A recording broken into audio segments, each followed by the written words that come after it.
Star 9 Marathi news मध्ये आपलं स्वागत आणि आपण पाहत आहात स्टार 9 मराठी न्यूज आणि आता पाहूया सध्याच्या घडामोडी।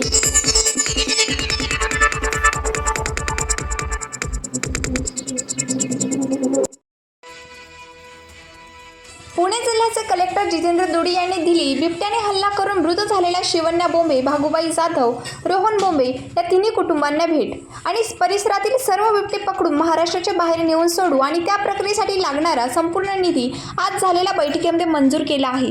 जेवढे पिंजरे लागतील तेवढे उपलब्ध करू, तसेच आंबेगाव, शिरूर, जुन्नर या तिन्ही तालुक्यांना दिला दिलासा। त्यांच्या समवेत पुणे जिल्ह्याचे एसीपी संदीप गिल साहेब, देवदत्त निकम साहेब, वन विभागाचे सर्व अधिकारी तसेच पंचक्रोशीतील सर्व शेतकरी बांधव उपस्थित होते।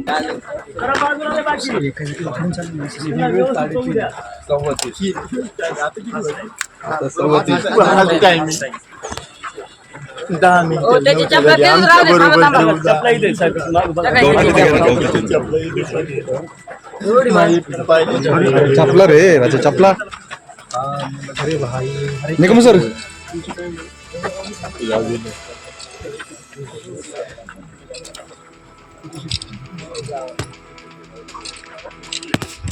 मोबाईल वाले तर ना तुम्ही कॅमेरा मोबाईल वाले तर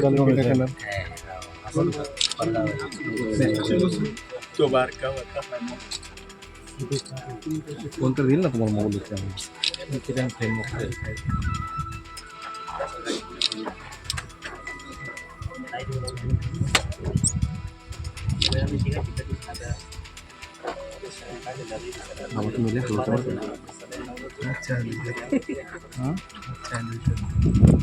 फरक पडत इथे ना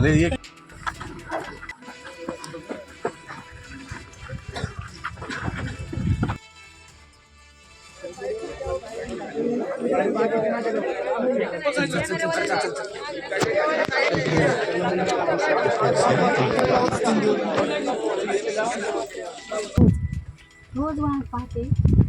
4-8 दिवसापूर्वी मी स्वतः वाहन पकडला माझ्या मिस्टरांना। मी जेवढ्या अडचणीत मग आपल्याला दिवसा शेतीला वीज पाहिजे 12 तासाची, त्याच्याबाबत देखील त्यांनी वरच्या स्तरावरती त्या ठिकाणी सांगितलेलं आहे, त्याची अंमलबजावणी चालू केली आहे।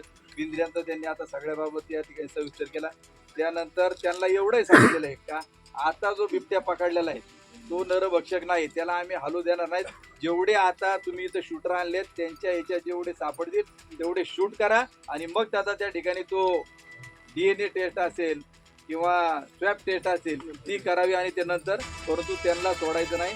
आणि साहेबांनी सांगितलं, आपण सांगण्याच्या अगोदर की जे कोणाच्याही डोक्यात कल्पना नव्हती, काही म्हणत होतं आपण 50 असेल 100 असेल, पण त्यांनी असं केलं की मला सगळं माहीत आहे, शेवटी ते IAS ऑफिसर आहेत, देशाचा पूर्ण त्यांना अभ्यास आहे, जगाचा अभ्यास आहे, त्यांनी ठरवलेलं आहे नसबंदी करून त्याला रिझल्ट मिळायला वेळ लागेल, पण आता जो सापडेल तो मी इथं महाराष्ट्रात ठेवणार नाही, तो परराज्यामध्ये त्या ठिकाणी कायमस्वरूपी ठेवील।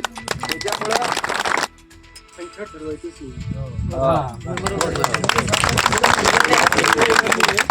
आपल्याला जेवढे आहे तेवढे आणि त्याच्या अनुषंगाने आज 700 पिंजरे दिले, उद्या 2000 पिंजरे लागेल, आज 25 गाड्या दिल्या, उद्या 100 गाडी लागेल। लोकांचे आयुष्याची पेक्षा जास्त पैसे महत्त्वाचे नसतात आणि त्यासाठी जे काही गोष्टी लागते आज आपण एकच वेळी त्याने आम्हाला 11.5 कोटी पाठवला, उद्या जर 100 कोटी लागले तर तेवढे आपण उपलब्ध करून देऊ आणि जेवढे आहे संख्या ठरवायचीच नाही आहे, बघायचे। म्हणजे छोटा मुला-मुली आहे किंवा वयस्कर महिला आहे ज्याची हाईट कम आहे किंवा नाही आणि त्याचे 4 पाय आहे, मग त्याला वाटते की तो मनुष्य नाही आहे, ते बघून तो त्याच्यावर हल्ला करतो आणि मग धावून जातो। तर थोडासा आपल्याला जसा त्या ठिकाणी आता भाड्याने आहे तिथे बाहेर निघू शकत नाही, तिथे पाठवून तर त्याच्याबद्दल मी जिल्हाधिकारी म्हणून तुम्हाला या ठिकाणी उभे होऊन तुम्हाला बोलत होती की याच्याबद्दल मी मीटिंग घेऊन नंतरच तुमच्याकडे आलेली की पहिले मी त्याने सांगितलं की लोकांसमोर जातो, लोकांमध्ये खूप भय आहे आणि त्या भयाला आपल्याला काहीतरी समाधान करावं लागतं आणि खूप मोठी गोष्टी आहे की एवढं मोठ्या पद्धतीने या ठिकाणी वाचून आणि प्रत्येक 7-8-10 दिवसामध्ये त्याची घटना घडते। तर यासाठी आपल्याला निर्णय घेणे आवश्यक आहे, त्याचे निर्णय आज झालेले आहे। मी तुम्हाला सांगतो 1 तासाच्या कसे तर निर्णय सर्व आपण माझी तुम्ही सर्व लोकांना आज रिक्वेस्ट करते की ज्या पद्धतीने आपण कोविडची काळात एकत्रित येऊन आपण त्यांना मारला होता कोविडला. मी का आठवण करतो तेव्हा मी इकडेच होते, इकडेच कामावर होतो, प्रांत होतो म्हणून मला आठवण आहे की या ठिकाणचे जे लोक आहेत ते एकत्रित आले तर ते काय शक्य आहे तेव्हा पाहिली होती आम्ही. पुण्यामध्ये मार्चमध्ये कोविड आला होता आणि या ठिकाणच्या लोकांनी एवढी शिस्त ठेवली होती की जुलैपर्यंत येऊन गेली. तर एवढी या भागातील लोकांची ताकद आहे, याची कम्युनिटीमध्ये त्यांची ताकद आहे. तर त्या ज्या आपली कम्युनिटी आहे त्याची ताकद आहे त्याचा आपण वापर करू, एकत्रित काम करू. आणि प्रशासनाच्या वतीने मी तुम्हाला सांगितलं की काही लोकांमध्ये आई समजून आहे की प्रशासनाने जास्त काही सांगितलेलं नाही आहे, आम्ही उचललेले आहे. पण याचं त्याचं म्हणणं आहे की जे आपल्या समोर जे संकट आहे ते संकट खूप मोठं आहे आणि त्याला खूप मोठा जे संकट आहे त्यांना मारण्यासाठी आपल्याला आता 1 पट करतो ते 10 पट करण्याची आवश्यकता आहे. आणि तो 10 पट जे आहे ते आज आम्ही अशा पद्धतीने निर्णय घेतलेला आहे. आम्ही सतत संवादमध्ये राहू. आम्ही ऑफिसमध्ये असतो, बाहेर फिरतो, तुमच्याकडून काही माहिती घेतो, काही जे तज्ज्ञ लोक आहेत त्याच्याकडून माहिती घेतो आणि मग उपाययोजना निर्माण करतो. तर माझ्या रिक्वेस्ट असेल की तुम्हाला सुद्धा कधी काय वाटत असेल की साहेब हा आणखीन उपाययोजना करणं आवश्यक आहे तर ते तुम्ही थेट माझ्याकडे किंवा तुमचे लोकप्रतिनिधी आहे त्याच्याद्वारे आमच्याकडे पोहोचावा. तर त्याची सुद्धा आपण अंमलबजावणी करू. आणि संपूर्ण महाराष्ट्र शासन, मला आजच सकाळी CM सरांनी डिफेन्स सरांनी सांगितलं की आम्ही